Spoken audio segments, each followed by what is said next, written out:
Thank you for joining us today in the Environmental Division's entry for the IFAIR 2020. Do you have a project with complicated environmental design and controversy? Do you have difficulties with your stakeholders? Well, this is the situation we have on State Route 37 in the North Bay Area counties. Our solution to this problem is the preparation of a Planning and Environmental Linkages Study, or PEL. The PEL that we're going to be preparing for this corridor will be the first of its kind in the California State Highway System. Because PEL studies offer a flexible, innovative approach to transportation planning with a federal nexus that can positively affect the future of Caltrans projects, the focus of this presentation is the PEL study we are going to be conducting for State Route 37. SR 37 is a vital 21-mile link in the region's economy connecting 4 North Bay Area counties. Adding to the complexity of addressing transportation needs within the corridor, the existing alignment of SR 37 traverses numerous jurisdictions and lies within highly complex and sensitive tidal baylands that are undergoing their own restoration efforts. These considerations will be factored into the PEL's alternatives and resource impact analysis. With low elevations and proximity to the bay, State Route 37 is highly vulnerable to near-term flooding, as demonstrated by recent flooding and highway closures in 2017 and 2019. With anticipated sea level rise, the frequency of flooding is expected to increase, with most of the existing Route 37 likely to become permanently inundated by the year 2050, thus cutting off a major regional transportation route. Caltrans, along with MTC and the 4 North Bay Area transportation agencies, has been proceeding with the development of immediate, interim, and long-term improvements. During this process, Caltrans has received requests from several regulatory agencies and stakeholders on the need for a broader cumulative and corridor assessment of sea level rise, ecological restoration, multimodal needs, access to baylands, and equity issues. The SR 37 PEL study will be Caltrans' answer to a corridor assessment addressing these concerns. But before we go too far, let's look at what a PEL study and its associated process is intended to accomplish. The PEL process is a voluntary, flexible, collaborative planning process. It examines broad transportation, environmental, community, and economic goals early in the planning process. PEL process starts early. It begins before environmental processes focused on specific projects take place.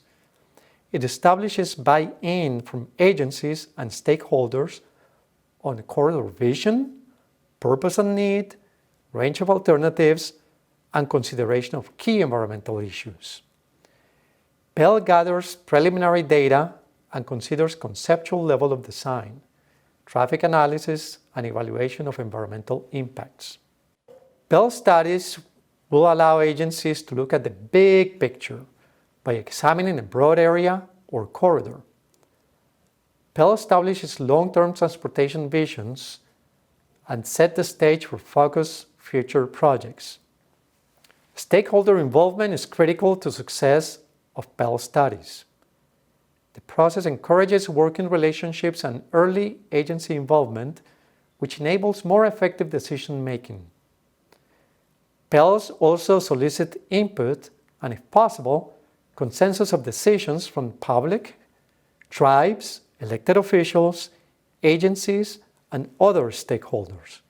So why do a PEL? What are the benefits of a PEL study? Some of the key benefits of a PEL are realized from examining environmental and community values early in the transportation project planning and involving agencies and others as partners in identifying both concerns as well as opportunities for collaboration. Another benefit of a Pell study is improved project delivery timeframes by minimizing potential duplication of planning and other environmental compliance processes, thus creating one cohesive flow of information. Improved interagency relationships will also help resolve differences on key issues, moving from planning through design and ultimately project implementation. And perhaps most importantly, one of the direct outcomes of a Pell study is that enhanced and early coordination with resource agencies and the public yields better transportation programs and projects that serve communities' transportation needs more effectively.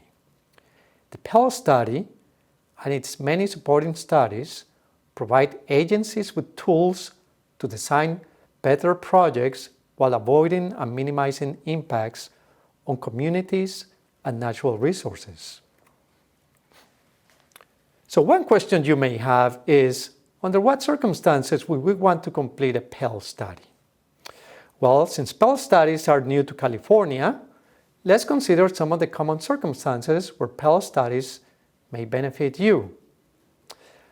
When a project has fiscal constraints and sequencing is less than certain, for extensive corridors where more than one project may be needed and where logical termini are not clear, in complex projects where the Pell can address broad corridor decisions, for highly controversial projects where early consensus can help move the project along, and where later NEPA phases will benefit from acceleration, such as with the new One Federal Decision constrained timelines, or where tier documents may affect overall schedule.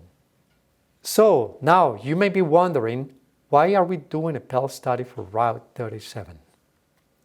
Our SR 37 study will allow for early agency and stakeholder input in the identification of transportation needs, environmental issues, and community expectations, as well as involvement in the development of broad corridor strategies to address these issues. Our Pell study will address conceptual design and broad environmental impacts to allow regulatory agencies and stakeholders to sign off on decisions such as corridor vision, purpose and need, corridor assessment of existing and future issues and needs, alternatives and strategies for meeting transportation needs, and implementation plan.